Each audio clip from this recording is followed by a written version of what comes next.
Hello বন্ধুরা, কেমন আছো সকলে? আশা করি সবাই ভালো আছো। তোমাদের বৌদি ভাইয়ের হঠাৎ শরীর খারাপ হওয়াতে আমি ওকে ভুবনেশ্বরের এমসে নিয়ে যাই। আমরা রাধামণি থেকে নন্দকুমার যাওয়ার জন্য বাস ধরি।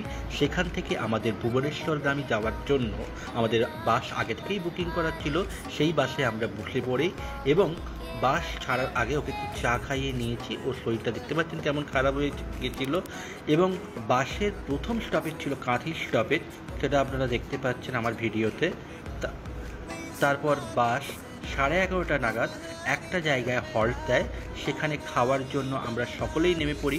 ওর শরীর খারাপ হওয়াতে ও তেমন কিছু খেলো না, আমিও ওর দেখা দেখি তেমন কিছু খাইনি। ওকে একটু চা এবং চিপস কিনে দিয়েই আমরা তারপর আবার বাসে উঠে পড়ি।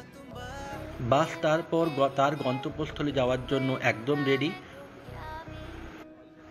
আমরা ঠিক ভোর 3:30টার সময় আমরা পৌঁছে গেলাম ভুবনেশ্বরের মুন্ডা স্টপেজে।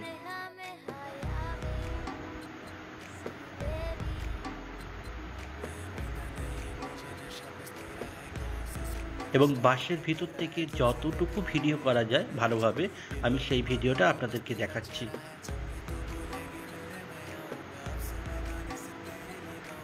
এই আমরা বাসের লাস্ট স্টপেজে নেমে গেলাম। এবার আমরা অটো ধরে চলে যাব ভুবনেশ্বরের এমসের উদ্দেশ্যে। গিয়ে লাইন দিলাম, আপনারা দেখতে পাচ্ছেন। তারপরে ভোর হতেই এমসের গেট খুলে দিল। আলাদা লাইন করা এবং ছেলেদের জন্য আলাদা লাইন করা ছিল। আধার কার্ড নিয়ে একটা ফর্ম ফিল আপ চলছে। প্রধানমন্ত্রীর আয়ুষ্মান ভারতের কার্ড থাকলে আপনাকে সহজেই এমসে আপনি দেখিয়ে নিতে পারেন। আপনারা একটু পজ করে দেখে নেবেন কোন ডিপার্টমেন্টে কোন ডাক্তাররা বসে। আমাদের ডাক্তার দেখানো হয়ে যেতেই আমরা ফেরত চলে আসি আমাদের বাড়ির উদ্দেশ্যে। আমরা বারমুন্ডা স্টপেজ থেকে আমরা বালেশ্বরগামী বাসে উঠে পড়ি। বালেশ্বর স্টেশন থেকে আমরা খড়গপুর চলে আসি। আয়ুষ্মান ভারতের স্ক্যানার